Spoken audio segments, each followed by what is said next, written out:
Up. Hey YouTube, it's Chris with the Patriot RC back with you. I've just reassembled this. I took it apart to shoot a video and I wasn't happy with it. So here we are again with version 2 of this video. This is my Element RC or Element Enduro Gatekeeper. This was a kit build. You can see from the gold colored pistons, or gold colored shocks. Anyway, so I've had this going on 2 years now and I'm absolutely happy with it. You guys have seen the Frankenstein build, the Frankenkeeper I called it. That is this vehicle. This has a front winch that I made. I've changed it up a couple different times now. So I put a fair lead on the front that was on Red Cat Gen 8. Moved it here. I got a metal eyelet you can buy at Lowe's right here. I don't know how we can see it. Let's get a pointer. So yeah, right there is the metal eyelet, which I use for the internal fair lead, so when it's pulled tight, it's not rubbing on any of the plastics. And then let's pop this monster out of the way there. We'll pop the top. Well, before we pop the top, let's go underneath. Back here behind, yep, you can see it. Right here. Ordered that off Amazon. It came with the servo mount, or 25 tooth servo mount roll there, and the string that is on there is a Traxxas string for winches. Underneath, this is a 25 kg servo that's waterproof, and I just have it mounted to the factory mount. When I built this kit, it came with a double servo mount, so I put it there and just ran it out the front. It works great. I have a short in my playlist, if you look it up, of this very exact same servo. What is not lining up here? There we go. No? Anyway, so, but it is picking its own weight up. And as far as weights go on this, what is catching? That's going to drive me down. Oh, yeah, I took chassis screws out.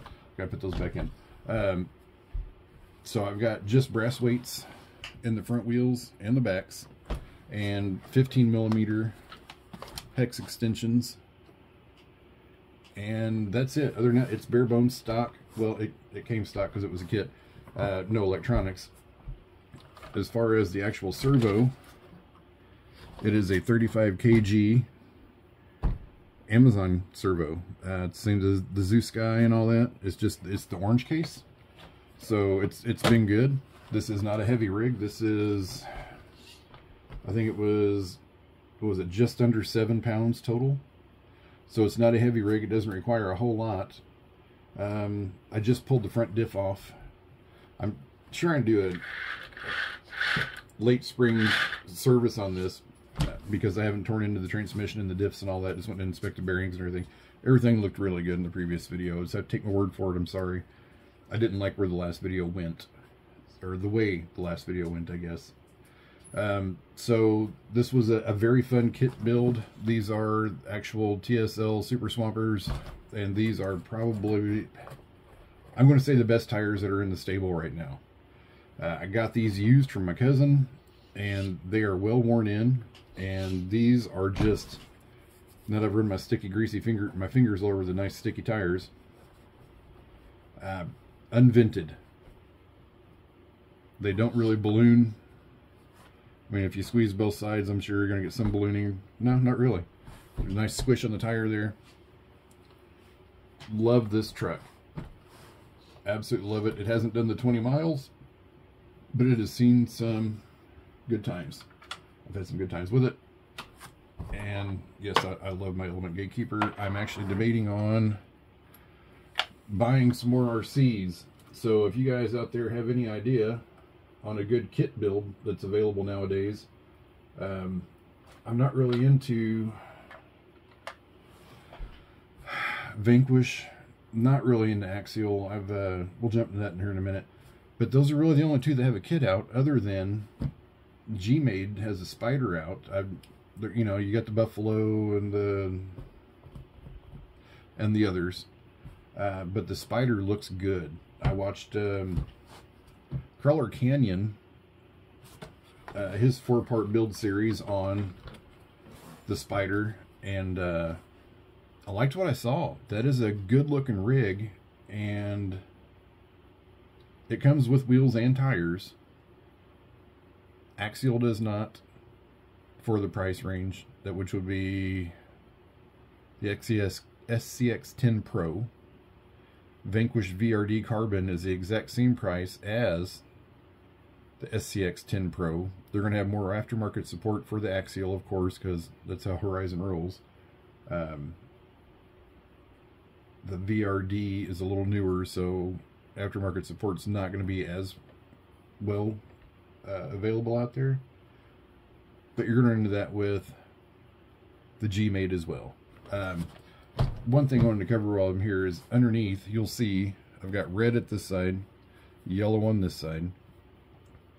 Because, and I know some people that are watching this probably already know and might be laughing, I put the wrong screw in because I think it's too long here and too short here, or vice versa. Anyway, I took this apart to put the overdrive gear in, because I started out with the 5 and put in the 12 or 11.8, whatever they call it nowadays. And man, oh man, I went out and ran it, and it made some noises. I did the entire run with it making some peculiar noises, and I was like, man, I better get this home and take a look. Well, we're back down to the older overdrive gears now, because the other one was demolished. But it still drove. It drove its way in the woods and out of the woods. This is, I love, the shocks have yet to leak. It's got a nice settle to it.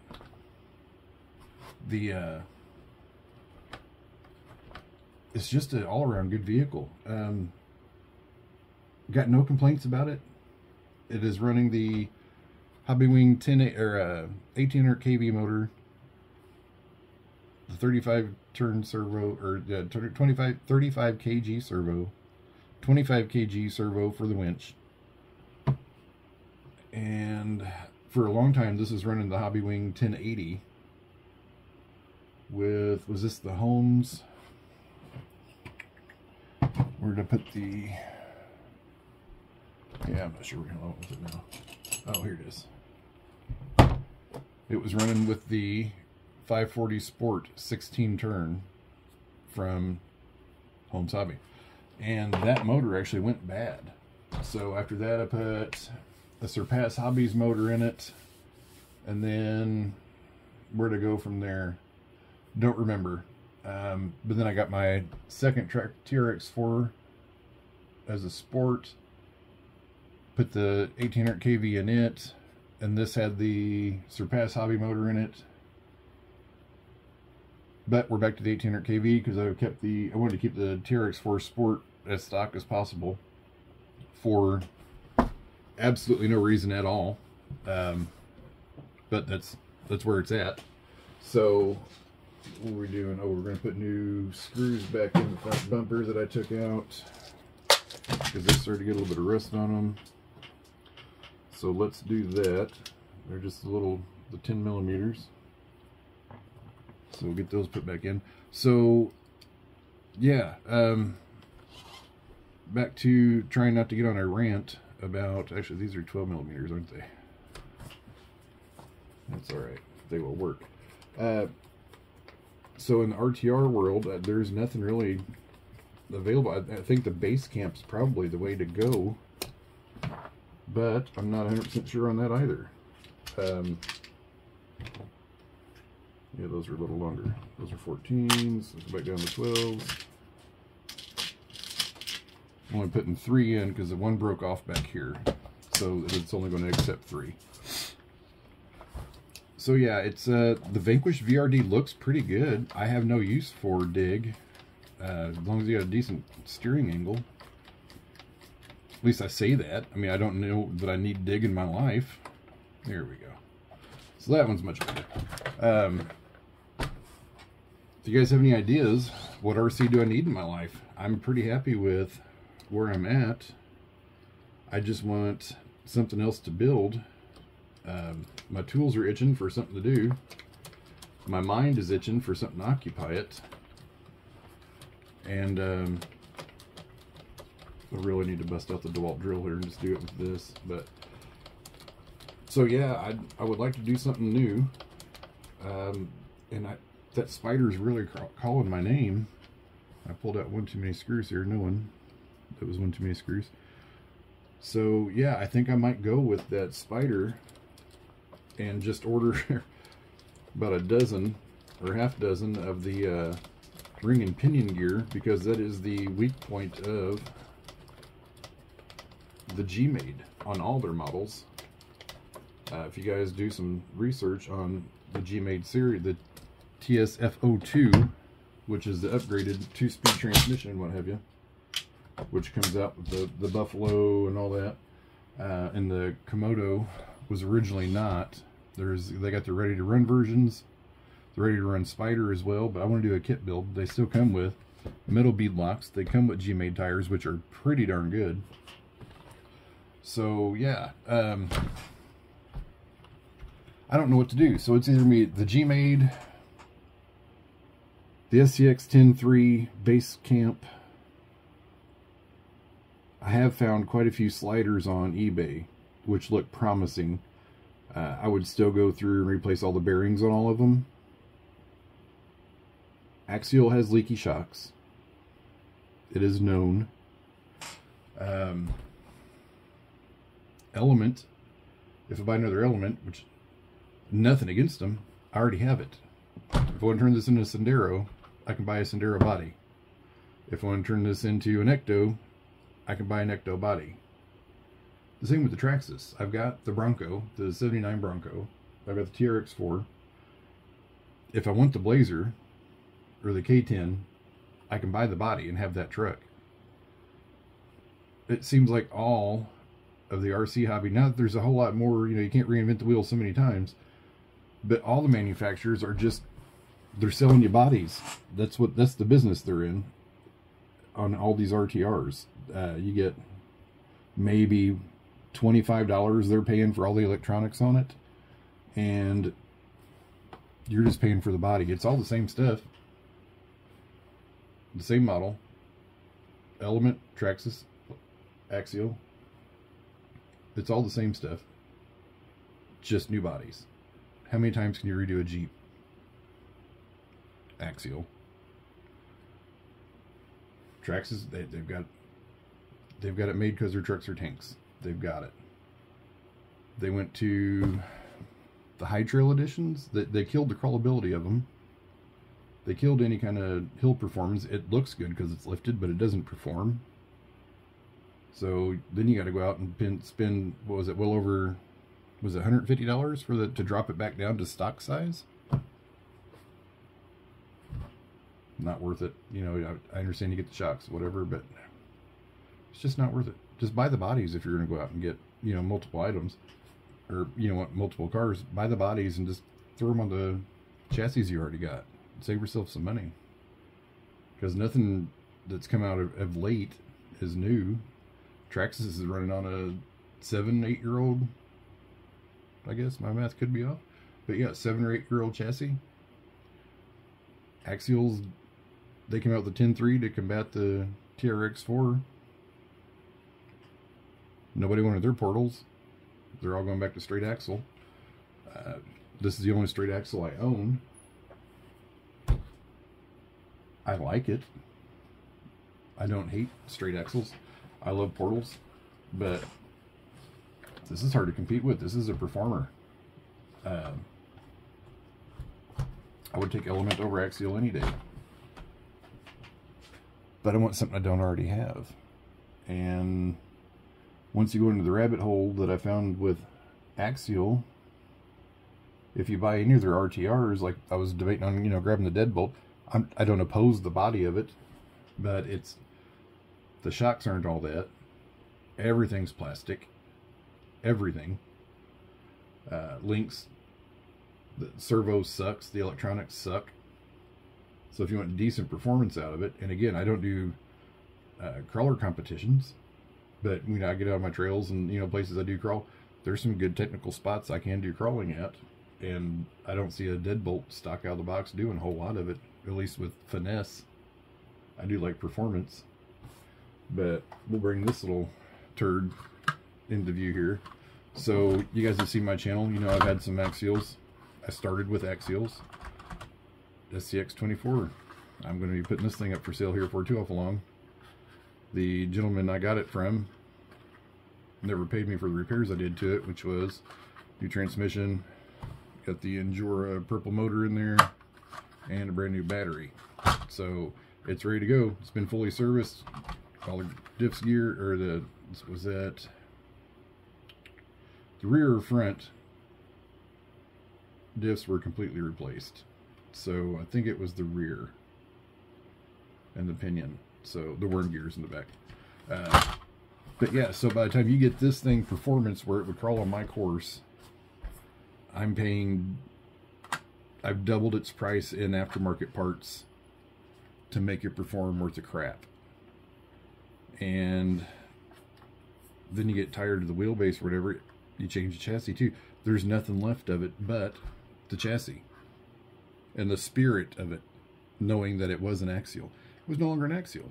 You throw so many parts on it, it's no longer an axial. The FCX24, completely different story. It performed as it was out of the box, minimal switches on it, and it blew this thing out of the water. The next generation they came out with, the SCX24, that, what was that, the U.S. Parks Department, whatever it was, truck they came out with, that thing was a joke. There was nothing new, there was nothing groundbreaking. And again, FCX outdid them again with the new FCX24M. And all Axial could do is come out with the, was it the AX24? That joke? So I don't have a great track record with Axial because last year I bought a base camp, and I don't want to just Axial bash, but my problem is that they've done so little to forward the RC hobby compared to what Traxxas has done, what Element is doing, and others are doing. They just keep, I don't, they're not as much. But you know, the hobby's grown so fast in the past 3 years. In all honesty, so much has come out. A lot of people have faded into nothing because they couldn't keep up with competition. How do you outdo an Element? How do you outdo a Traxxas? How do you outdo some of the axials after you've thrown $700 into them? You show me a performing axial that's under $700 and does great. I don't know. And nowadays it's $600 for the most recent axials, which are going on 4 years old now. Knowing the shift servo is going to shit out pretty much on the first run, or the dig servo is going to shit out. Well, you only get the dig. You might as well not even use the second gear because they're worthless. Traxxas has it. You can't beat Traxxas transmission when it comes to that. It's flawless. I haven't looked into Vanquish enough because it's a Horizon product. This is a Horizon product. I'm sure Axial's got some decent stuff out there, and I might give them a second shot. But before my rant turns again, I've had the base camp. I cleaned the windows out to where it was actual see-through. It came with the metal servo mount, which I switched out and then found that it really absolutely killed your left turn ability.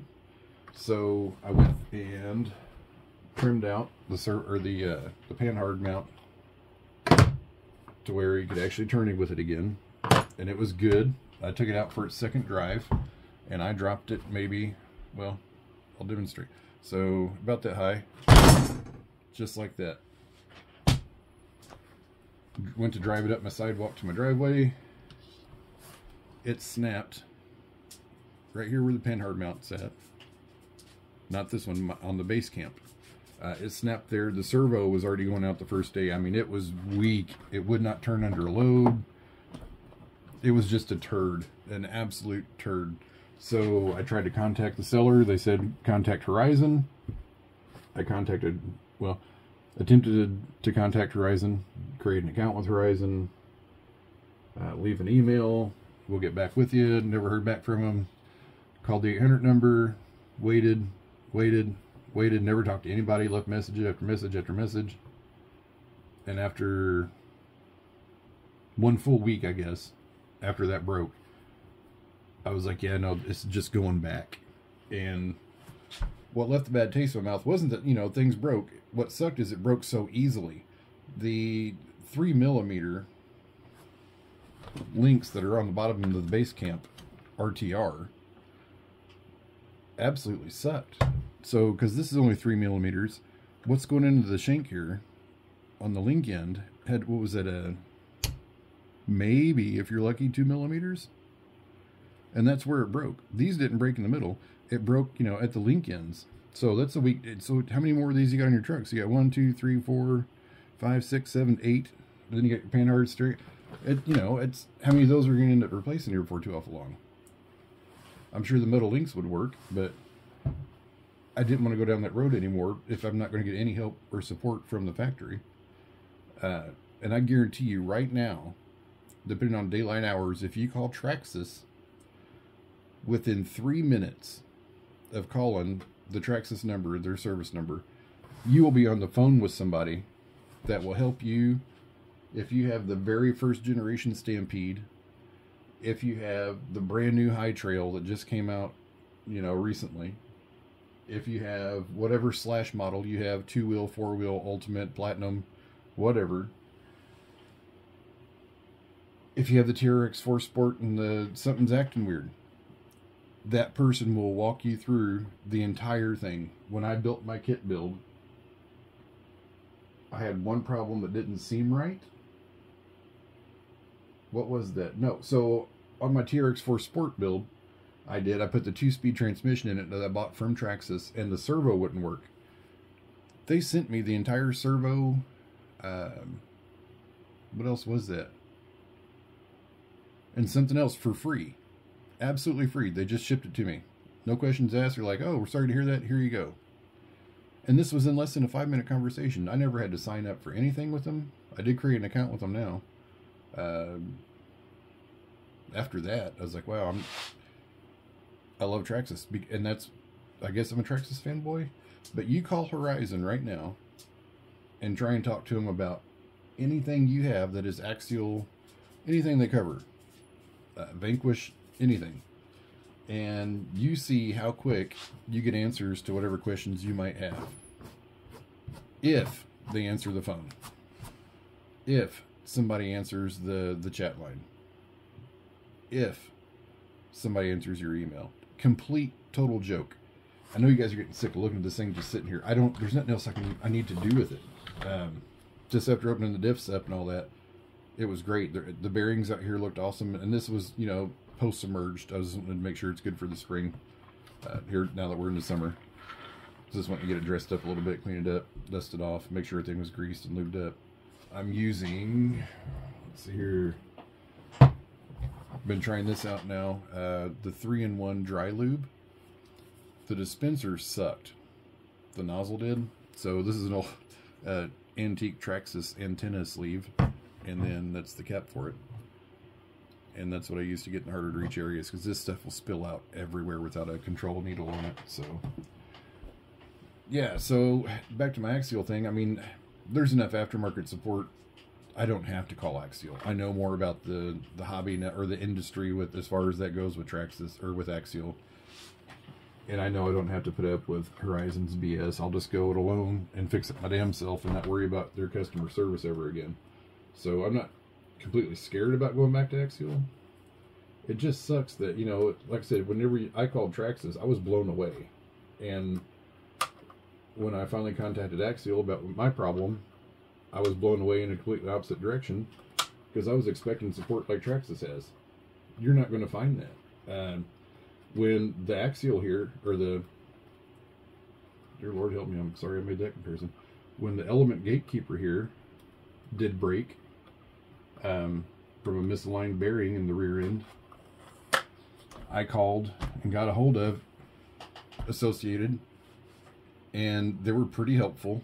But being as I bought the kit off Amazon instead of a reputable hobby store, Amazon could not get me my receipt from my purchase on this, even though I had the digital pictures, you know, I had my Amazon purchase orders and all that, they couldn't fulfill my parts needs, because, at least under warranty, because it was through Amazon for some weird reason, and they wouldn't accept Amazon's receipt.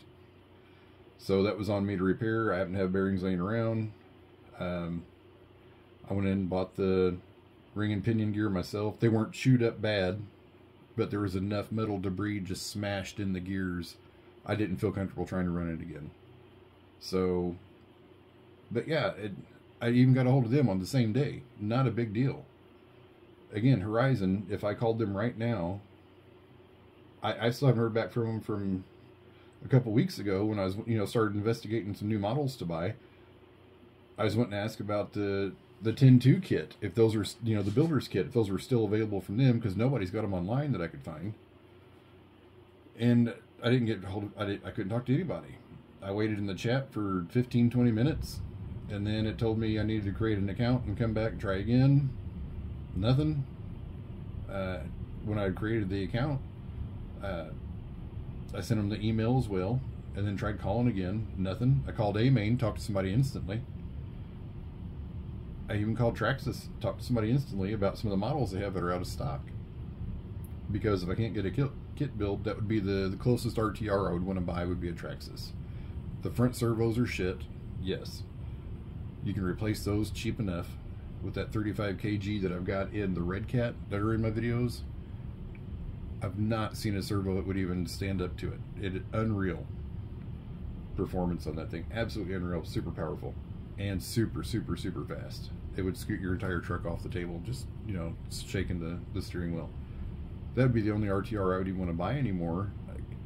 I know the ESC isn't great, the motor's not great, but out of the box, you could buy that car, or any of the Traxxas RTR crawlers, bring a battery adapter, throw your own battery in it, take it out of the box, and drive it anywhere you want. Out of the box, and go out the entire day with confidence it's going to go. The servo's going to go with confidence, I know. But anyway, the least you'd have to do is replace one servo. And you can crawl that thing, which is what I'm doing right now. Well, I'm running the Hobbywing 1080 though, so I can't say that. But I still have the ESC in another model. It's in a Everest 10 right now, and still working beautifully, completely waterproof. So they have the least shit electronics. If I bought an Element, I know the servo sucks. Well, you can get by on it for a little bit. The ESC sucks. The motor is not great for crawling. Those all have to go. So, yeah, if you guys got any ideas on where to go from here, let me know, because I would love to do another build, or just buy a roller or a slider and rebuild it from the ground up. I got no problem doing that either, but I think I'm going to go with the G-Made Spider. I'll buy the extra ring and pinion gears just so I can have them on hand, because that's the best looking Jeep body. If you guys have seen the K7, whatever it is Axial's got, and you put those two side by side, the Spider and the G-Made, I think the G-Made Spider looks better than the J7 or C7, whatever it is. The electronics are up to you because you put them in anyway, and they're the same. It's the same. It's cheaper than buying the 10.3, period, the RTR, and all you have to do is put your electronics in it. So servo, motor, ESC, they're not super expensive. Stay out of the hobby stores. For $70, I could get an ESC, a motor, and a servo. Luckily, I have motors and servos and stuff here in stock. I don't have to buy anything. So, and it's already better than what Axial would give you. Any of that Spectrum shit. So, yeah, I think I'm going to do the G-Made Spider. And again, I would like to do, maybe, I would like to do an Axial. I would like to build it myself and not have them build it for me. And I think I would like it a lot better, because I know what I've done to it. I don't, but that's going to be an ERTR, so their kits, the only one you get is a straight axle. I would like to have I did enjoy, I know a lot of people don't care for the 4-axial portals, but I liked them. It's a car, well, like Crawler Canyon says, what is that, the whatever 44 axle P's, the 44P axles, or AR45P axles, whatever they are the portals that don't drive like portals. They drive like straight axles. So once you do a couple modifications on a stock base camp, it can be good. So, and I've also liked the JLU, but you get into those transmissions, those are the 2-speed you'll never use. The dig, you know, you're not going to use, at least not their servo one. You show me one person that's happy with the Spectrum servo they've bought and used, and they had to buy because it doesn't come with servo saver. But Craig over at RCT&T had a way to bypass their servo saver, which was a genius move. Did it for free, so you didn't have to buy the Spectrum. They had to be married to Spectrum even more.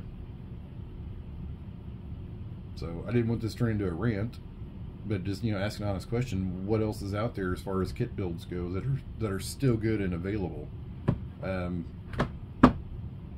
a whole lot, and I wish people were doing more kit builds because they're better. I mean, you're paying almost double the price a kit compared to RTR, knowing that the RTR means ready to replace. So you're going to replace the motor, you're going to replace the ESC, you're going to replace the servo. So why not sell you a cheaper model and you throw the electronics in yourself? There's so few RTR controllers that people are happy with. That's another one of the first things that go. I've got everything in my fleet tied to a couple of these Dumbo RCs, the 6 channels, and love it. Been completely happy with them. They got great range, great feeling wheel. The throttles are good. Got no complaints. So I've got 2 running off this one. On this one I've got 1, 2, 3. I'm up to 4 on this one now. And no complaints. I need to adjust the wheel on here though, because it's not as straight. There we go. I need to reglue. I got these tires on the controllers, which are nice for, especially for one-handed. But the rubber creeps off the back of the wheel on this one. I ran out of super glue when I made it, so occasionally I got to move it. But no, it's returns to 0 nicely, and I like it. I got a Tactic over here that I run just one model off of, and I hate this controller. This thing is ugly as dog shit, but it works for what I need it for. And I've still got a couple of these in service. This one is for my buddy's Red Cat Everest that I've got going for him, and it's just sitting there in parts now. He hasn't come back. No, I got the Stampede on this? It says Stampede. Yeah. No, there's no way. The Stampede's on the other Dumbro. But yeah, so I mean, I'm still running them and liking them. It's a decent controller. It's not phenomenal. It's all right for a yard basher. So yeah, this rant is went in 15 different directions, and we will call it a quits here. But yeah, leave some comments and let me know what models you think are worthy of building nowadays, because I refuse to keep buying new bodies when you're getting the same platforms. I don't know how many Ectos they've came out with now, but you got one, you got all 4 of them. You know, it's hey, this could be an Ecto. We just change the body. It's cheaper than buying a whole other model. So, and it's the same with Traxxas. It's the same with Axial. There's nothing new. It's just they're selling you a polycarbonate body that they have maybe $15, $20 tied into. And yeah, they sure are shiny, but you spend an hour on the trail, they're not anymore. This has held up remarkably well. It's taken many a tumble. It's been mudded, it's been submarined, it's, well, you would think it'd be trash, but it bounces back. So yeah, that's about it. I'm gonna get off here and go back upstairs and do some more perusing on the interwebs on when I can get my Spider in when I do order it, because I think that's what I'm going to do, but it's not going to be the only model I order. So leave your comments below. What models do you think are worth building these days that are still worth trying? I keep going back to the 10.3. I would love to do a 10.3. I will admit that. I can admit fault. Axial does got me a little bit there because it's a model I don't have anymore. I had it for a short time and did enjoy it, but upon discovering the fragility of the model, I was disappointed. I would like to do the 10.3 kit build. I would also like to try the 10.3 bead locks and tires that come factory. I know they're not outstanding, but they can still be good. I've got plenty of Canyon Trails I can throw on it. I got plenty of brass, I got plenty of lead. I can add my weights myself. But I try to get away from the lead because I would like to go no centrifugal weights as far as the lead goes, because it's, you know, it's centrifugal mass, I guess is what I'm saying. So I'd buy the portal block or the portal brass portal covers and all that and try that. I don't know, like I said, I'm just in a weird spot mentally as far as what model to go with next. I know I'm going to do the G-Made Spider, God willing, and then probably a 10.3. The Sendero SE I do like. I suggest you guys check out RCTNT, Craig over RCTNT. Super informative. I didn't care for his videos at first. I thought he was a little judgy, but I see why he is the way he is on some of the models. He's got a nice course out in his yard that he tests everything on. And Crawler Canyon, he got me. I think the other model I might get is going to might be the Cross RC Cougar. He did a 3 or 4 part series on it, and also did the 4-part series on the G-Made Spider. I suggest checking those out. They are great videos. He wrestles with some of the problems I do on the RTRs, on the industry as well, and I just want to give him some props on that, because he really did do a great job describing his feelings as driving the model. He just could not believe, you know, it was going so well. So anyway, I'm going to cut this video off now that we're 37 minutes into it. Wow, that was a rant that I feel like went nowhere. If you agree, say so in the comments. I don't have anybody else to discuss the hobby with other than you guys. Got a friend that was into it for a little bit, but yeah, his interest went elsewhere, so it's just me on my own, and some RC cars and a set of woods with a nice creek. So you guys have a great day. Enjoy your weekend. Get out and enjoy something, do something fun, and remember, cross threading is nature's thread lock. See you soon.